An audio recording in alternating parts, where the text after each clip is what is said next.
দুর্গাপুরের প্রাণকেন্দ্র সিটি সেন্টারে অবস্থিত বহুদিনের পুরনো একটি শপিং মলের প্রশাসনিক আধিকারিকদের চাপের কাছে মলকর্মীরা মাথা নত না করায় এবং মলকর্মীরা তৃণমূল কংগ্রেসের শ্রমিক সংগঠন আইএনটিটিইউসি করার অপরাধে বেশ কয়েক মাস ধরে মলে কর্মরত কর্মীদের নানা কারণে কাজ থেকে বসিয়ে দেওয়ার চেষ্টা ও অন্যত্র ট্রান্সফার করার চক্রান্ত শুরু করে মল কর্তৃপক্ষ।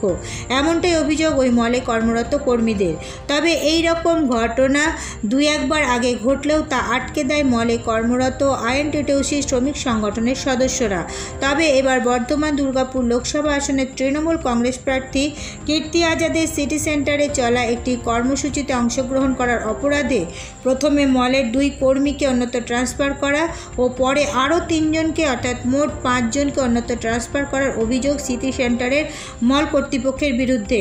গত 22শে মে বিকেলের দিকে মল কর্তৃপক্ষের এই নির্দেশিকা সামনে আসতেই শোরগোল পড়ে যায় মলে কর্মরত কর্মচারীদের মধ্যে। সূত্র থেকে জানা যায় পরের দিন সকালে মলের কর্মীরা মল কর্তৃপক্ষকে নির্দেশিকা তুলে নিতে আবেদন জানায়। তবে সেই আবেদনে কোনো রকম সাড়া না মেলায় ওই মলে কর্মরত কর্মীরা কর্তৃপক্ষের ট্রান্সফার নোটিশ প্রত্যাহারের দাবিতে মলের সামনেই ধর্নায় বসে যায়, যার কারণে মলে বেচাকেনা এক প্রকার বন্ধ। এক কথায় মলে কর্মরত কর্মীরা তাদের সমস্ত রকম কাজ বন্ধ রেখে মল কর্তৃপক্ষের ট্রান্সফার নোটিশের বিরুদ্ধে প্রতিবাদ শুরু করেছে। তবে মলের কর্মচারীদের একটি সূত্র থেকে জানা যায় এই ঘটনার বিষয়ে খোঁজ নিতে সংস্থার এক আধিকারিক সিটি সেন্টারের মলে এসেছিলেন, কিন্তু তিনি মলের কর্মীদের সাথে কোনো রকম আলোচনা করেননি, ফলে অচল অবস্থা তৈরি হয়েছে মলে। তবে এই সমস্যার জন্য মলের কর্মচারীরা দায়ী করেছে মল কর্তৃপক্ষকেই।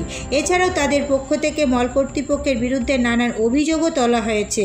মলের কর্মীদের থেকে আরও অভিযোগ তোলা হয় যে মল কর্তৃপক্ষ মলের শ্রমিক ইউনিয়ন ভেঙে দিতে এই চক্রান্ত শুরু করেছে, কারণ তাহলেই মল কর্তৃপক্ষ নিজেদের মনমর্জি মতো মলের কর্মীদের কাজ করাতে পারবেন।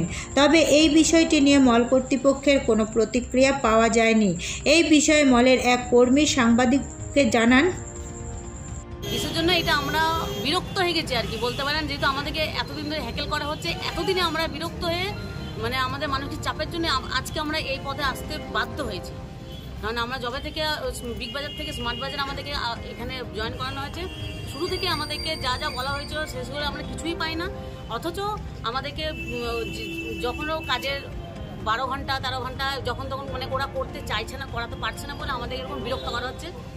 তারপরে এখন বোঝা যাচ্ছে কি যখন আমরা কিছু জন্য মানে এখানে সবাই আমরা এখন ইউনিয়ন করি, আমরা ইউনিয়ন করি বলে আমাদেরকে বিরক্ত করা হচ্ছে। আইএনটিটিইউসি ইউনিয়ন করি, তো সেই কারণে আমাদেরকে আমরা যেহেতু আমরা এর মিটিংটাতে গেছিলাম বলে আমাদের কীর্তি আজাদ যারা মিটিংয়ে গেছিলাম তবে থেকে আমাদের বেশি আরও প্রভাবটা পড়েছে যে আমাদের ট্রান্সফারে প্রথমে আমাদের এজিএসে ট্রান্সফার হয়, তারপর আমাদের 3 জনের আরও ট্রান্সফার আসে পরশু দিন। কি চাইছেন এখন আপনারা? যে এই অযথা আমাদেরকে বিরক্ত করা, যে আমাদেরকে উদ্মায় আমাদেরকে না ইনফরমেশন দিয়ে, বা আমাদের একটা এত বড় কোম্পানি তার তো একটা রুলস যখন রেগুলেশন আছে, তাহলে আমাদেরকে তো একটা স্টাফকে জানানো উচিত কি যে তুমি এই জায়গাতে ট্রান্সফার হচ্ছে বা ওই কি আছে যে জিজ্ঞেস করা। আমরা তো স্বইচ্ছায় ইয়ে করতে পারি না। আচ্ছা, আপনারা যে এখানে বসছেন তাহলে কি স্মার্ট বাজারে যে যারা পরিষেবা বন্ধ হয়ে গেছে টোটাল?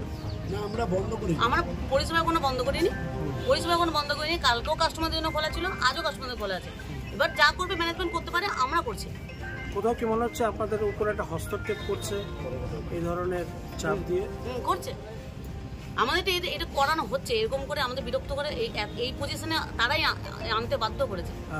এবং আমাদের আরও যে স্টাফদের আছে এখনো পর্যন্ত পেমেন্ট, কিছু স্টাফ আছে পেমেন্ট আটকানো হয়েছে, ঠিক আছে, নতুন কিছু স্টাফ আছে পেমেন্ট আটকানো হয়েছে।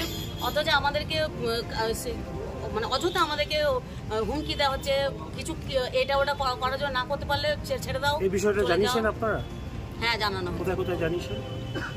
এটা আমরা আমাদের উপরে যে প্রভাত চ্যাটার্জি আছে তাদেরকে চেয়েছে, আর আমাদের নয়ন চক্রবর্তীকে জানানো হয়েছে, আমাদের অভিজিৎ ঘট্টকে জানানো হয়েছে। তারা কি কিছু আশ্বাস দিয়েছেন? হ্যাঁ, তাদের নির্দেশে আমরা এখনো পর্যন্ত সুষ্ঠুভাবে তারা যা বলেছেন আমরা সেই হিসাবে চলছি।